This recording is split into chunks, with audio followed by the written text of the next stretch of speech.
मैं श्रम मंत्रालय का आभारी हूं कि 46वें भारतीय श्रम सम्मेलन के साथ जुड़ने का मुझे अवसर दिया गया है। ये इस श्रम सम्मेलन की ताकत है, जो भारतीय लोकतंत्र की भी ताकत है, कि श्रम संगठनों के प्रतिनिधि, उद्योग संगठनों के प्रतिनिधि और सरकार के प्रतिनिधि एक त्रिपक्षीय वार्ता के माध्यम से अलग अलग विचारों के होते हुए भी इस देश को कैसे मजबूत किया जा सकता है, इस देश की अर्थव्यवस्था को कैसे ताकत दी जा सकती है, इस देश में रोजगार के अवसर कैसे बढ़ाए जा सकते हैं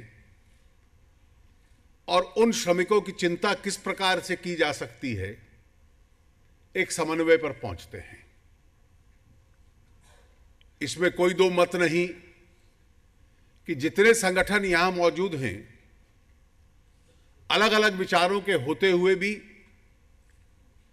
देश की अर्थव्यवस्था की और श्रम की सेवा करना अपने दृष्टिकोण से उनका एक उद्देश्य है।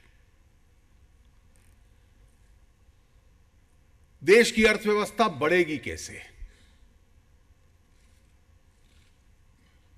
देश की अर्थव्यवस्था को बढ़ाने के लिए यह आवश्यक है कि इस देश में निवेश हो। निवेश नहीं होगा तो व्यवसाय नहीं होगा, निवेश नहीं होगा तो नए उद्योग नहीं होंगे। इसलिए किसी भी आर्थिक गतिविधि का पहला चरण होगा कि देश के अंदर निवेश आना अनिवार्य है, और निवेश के जो साधन हो सकते हैं, उन साधनों से उस निवेश को लाना यह अति अनिवार्य है।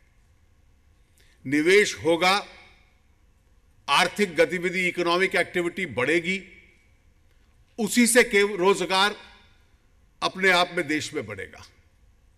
बिना निवेश के एम्प्लॉयमेंट जनरेशन इस देश में नहीं होगा, और बिना निवेश के श्रम बढ़ाना और श्रम की रक्षा करना भी संभव नहीं होगा। केवल आर्थिक गतिविधि बढ़ाना अपने आप में पर्याप्त नहीं होगा।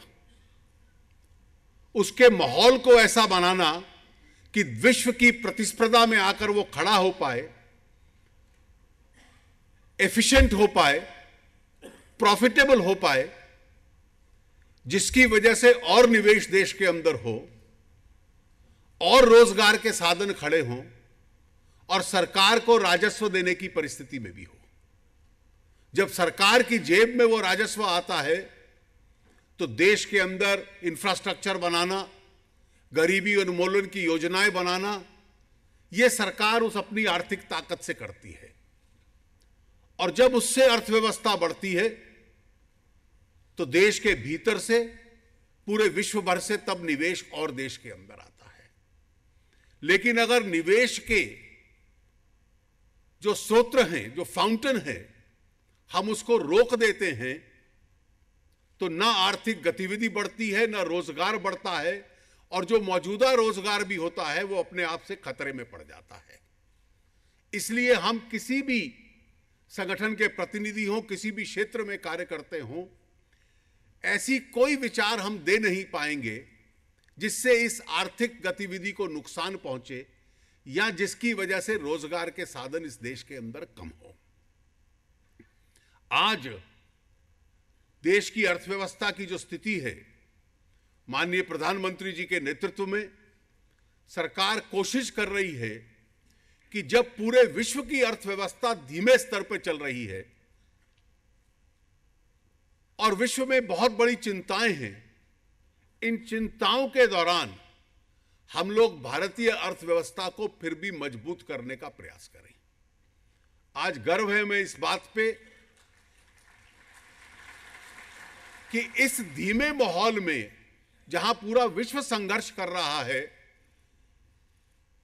प्रमुख अर्थव्यवस्थाओं में दुनिया की सबसे तेजी से चलने वाली अर्थव्यवस्था हिंदुस्तान बन रहा है। हमारे साथ जो प्रतिस्पर्धा में अर्थव्यवस्थाएं हैं, उनके सामने कई प्रकार की चुनौतियां हैं।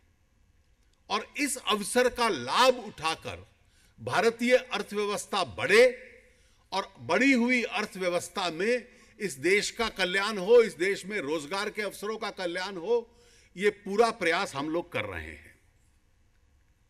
अर्थव्यवस्था बढ़े, उस अर्थव्यवस्था को बढ़ाने का जो मार्ग और रास्ता है, चाहे श्रमिक संगठन हो, चाहे उद्योग संगठन हो, उनमें से कोई ऐसा नहीं हो सकता जिसका उद्देश्य उसके विपरीत का होगा। आपने सही कहा कि आर्थिक गतिविधि बढ़े और विकास हो, यह इस देश की अर्थव्यवस्था को ही नहीं, यह इस देश की श्रम को भी रक्षा करने का सबसे पहला कदम है। A high growth rate will always protect the workmen and the labor interest in this country. An efficient economy will always protect the interest of the country's economy, the interest of industry, the interest of labor. Sluggish industries will never be able to create jobs. It's only efficient industries which will be able to create jobs. A rational taxation system will be able to create jobs. An overloaded taxation system will not be able to create jobs. Efficient industries will be able to pay higher wages.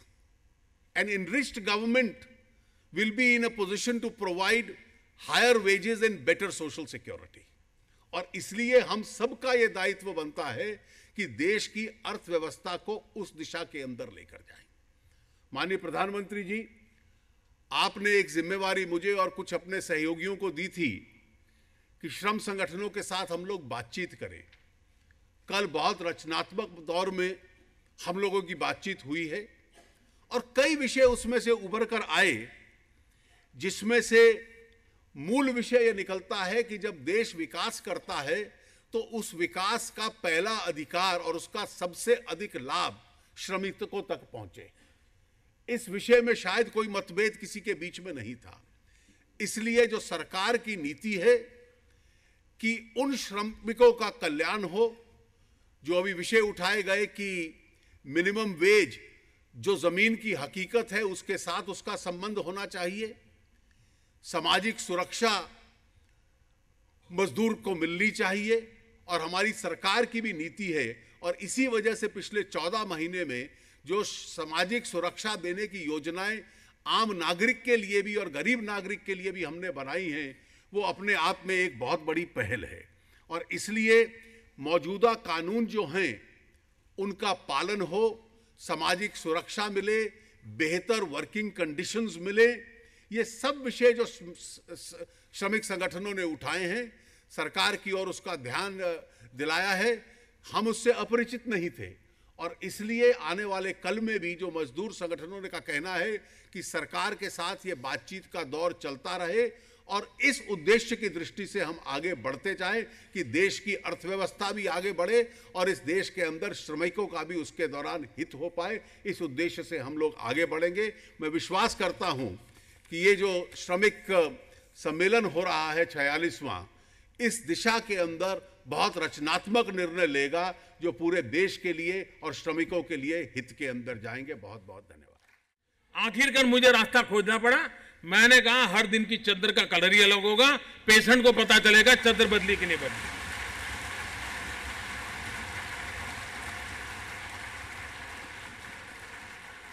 हमारे देश के बड़े बड़े जो विद्वान लोग हैं वो मुझे सवाल करते रहते हैं, मोदी कुछ बड़ा ले आओ, बड़ा। बहुत सरकारें बड़ा बड़ा ले आई, मुझे तो मेरे गरीब के लिए जीना है, गरीब के लिए कुछ काम करना है, इसलिए मेरा दिमाग इसी में चलता रहता है।